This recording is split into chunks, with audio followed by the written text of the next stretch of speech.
Hi అండి, అందరికీ నమస్కారం. నేను మీ రాధిక. ఈరోజు నేను రవ్వ పులిహార, దుడ్డు రవ్వతో పులిహార చేసుకోవడం చూపిస్తున్నాను. నేనైతే ముందుగా 2 గ్లాసులు దుడ్డు రవ్వ కొలిసి పెట్టుకున్నాను. దానికి 4 గ్లాసుల నీళ్ళు కొలిసి పోసుకొని మసిలిన తర్వాత కొంచెం ఉప్పు, కొంచెం నూనె వేసేసుకున్నాను. ఇందులో ఉప్పు రవ్వలో కొంచెం ఉప్పు ఉంటుంది కాబట్టి అందులో నేను ఉప్పు యాడ్ చేయలేదు. దీన్ని మంచిగా తిప్పుకుంటూ ఉడకనిచ్చి మూత పెట్టేసుకొని అన్నంలాగా ఉమ్మగిలిన దాకా ఉంచుకోవాలి. దాన్ని ఇలా మంచిగా ఉమ్మగిలిన తర్వాత ఇలా ప్లేట్లో తీసుకొని ఆరబెట్టేసుకుంటే దొల్దొల్లాడుతూ ఉంటుంది పులిహార. తర్వాత ఈలోగా మనం పోపుగా సిద్ధం చేసేసుకొని ఆవాలు, జీలకర్ర, శనగపప్పులు వేసేసుకొని పల్లీలు యాడ్ చేసుకొని అవి ఎర్రగా వేగిన తర్వాత 4 ఎండుమిరపకాయలు, 4 పచ్చిమిరపకాయలు, కరివేపాకు, ఇంగువ, లాస్ట్లో పసుపు కొంచెం కలర్ కోసం ఇంకా యాడ్ చేసుకుంటే బాగుంటుందని యాడ్ చేశాను.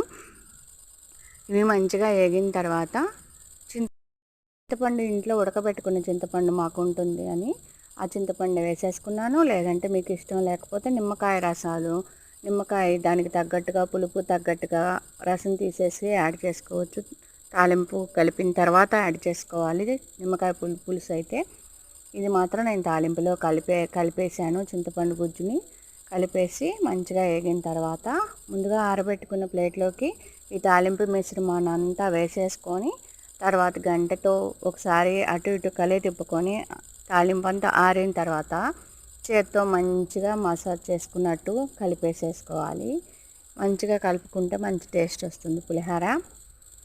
ఇలా కలిపేసుకున్న తర్వాత చూసారు కదా, ఇట్లా కలుపుకొని ఒకసారి మంచి చేత్తో అంతా కలిసేలా చూసుకోవాలి. అంతా చూసారు పులిహోరలాగా, అన్నం పులిహోరలాగా ఎలా దొల్లాడుతూ కనపడుతుందో. రవ్వ పులిహోర చాలా చాలా టేస్ట్ వచ్చిందండి. మీకు కూడా నచ్చితే ట్రై చేయండి. రవ్వ పులిహోర మెత్తగా అయితే ఉండకూడదు, జల్జల్లాడుతూ ఉండాలి. మీరు కూడా ట్రై చేయండి. కామెంట్ బాక్స్లో నేను ఎలా చేశాను కామెంట్ చేసి, లైక్ చేసి, షేర్ చేసి, సబ్స్క్రైబ్ చేయమనండి. అందరికీ ఎక్కువ మందికి సబ్స్క్రైబ్ చేయమని చెప్పండి, నన్ను ఎంకరేజ్ చేయడానికి. Thank you so much.